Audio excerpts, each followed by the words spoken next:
Good morning everyone, welcome back to another video. Today we are going to be talking about everything that happened on the second episode of 90 Day Fiance. Alright, let's start off with Bilal and Shaida. Okay, so he goes and picks her up from the airport. And then we see her reaction of him picking her up in the van, which she ends up calling the Scooby-Doo van. But let me just show you guys her reaction because it's funny. Yeah. Huh? I thought it was this one. Oh, you thought this? No. I like you. You know, I know you like big cars. Scooby-Doo van, babe. What's that? You didn't put my things in all this trash. What are you talking This about? is trash. You put my bag inside there like that? That's not trash. This is trash. Take a seat, a little rat. She is obviously not too happy about the van, but I mean, can we really blame her? He could have at least cleaned it up or something. They pull up to the house and we can see immediately that she isn't a big fan of the house. She calls it a home of the 1900s.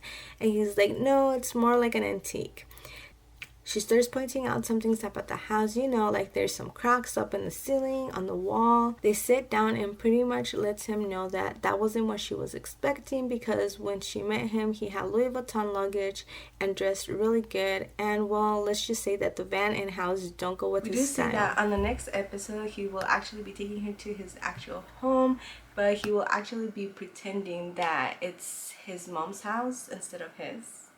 I really hope he stops with these games because I'm just not liking them. We then see Kara and Guillermo. So for their last day in the Dominican Republic, they meet up with one of their best friends and one of Guillermo's brother.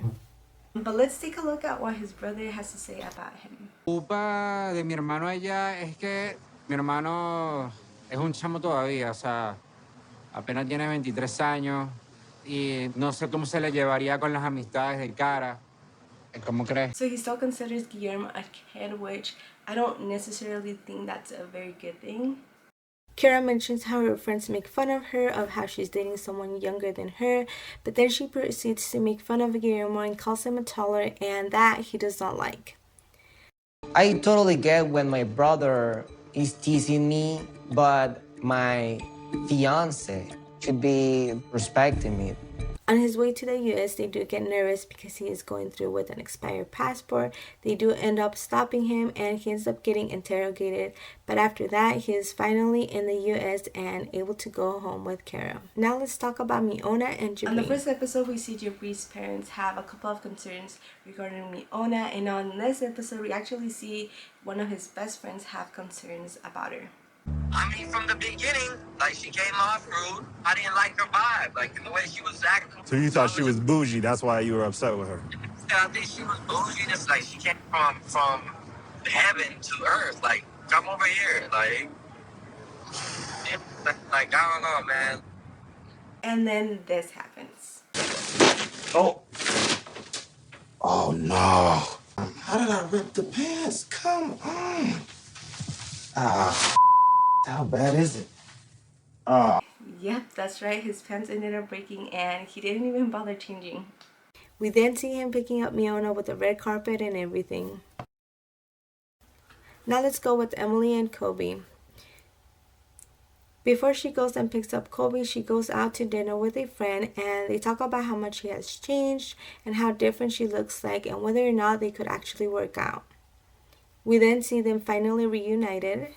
She planned a whole night, you know, just for the two of them before he actually sees his son, because she sees that they've been together for so long, and once they actually get to the house, who knows when they'll be able to have actual alone time, you know, with living with her parents and I'm pretty sure her sister lives in that house too, so there's just gonna be no privacy at all in that house. But this is what Kobe thinks about her idea of spending a night together, just the two of them.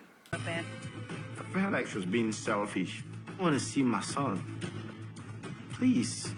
And then we finally get to learn a little bit more about Vette and Mohammed.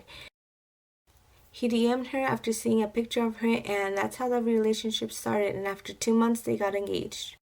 We see Vette out with her friends, and we learn that Mohammed was a virgin until he met Vette, and we hear a little bit about his culture. She tells her friends how she has changed her way of dressing for him, and one of her friends thinks that that is actual love, changing everything about you for that person. I personally don't think, to a certain extent, I feel like it's a good thing to change some things about you for somebody else, but not everything, you know, like not everything that identifies who you are as a person. Let me know down below if you guys would actually change everything about you just for one person. But not all of her friends agree with that. So many different parts about you. That's not love. That's infatuation. That's like addiction to somebody else. That's like addiction to the feeling. And then, oh, if I'm not behaving for you, then you're going to take away that affection that you give me. It's not conditional. It's kind of just because in. But Yvette says it's more of a cultural thing and that she just wants everyone to be happy for her. We also see one of her other friends also having concerns about him when he sees her changing out her closet. She sees that he seems a little bit possessive and that his age makes her think of how immature one can be at that age. That is pretty much the review for episode 2. Thank you so much for watching. As always, if you guys enjoyed this video and want to keep up to date with these couples, all you have to do is click that subscribe button, that notification button.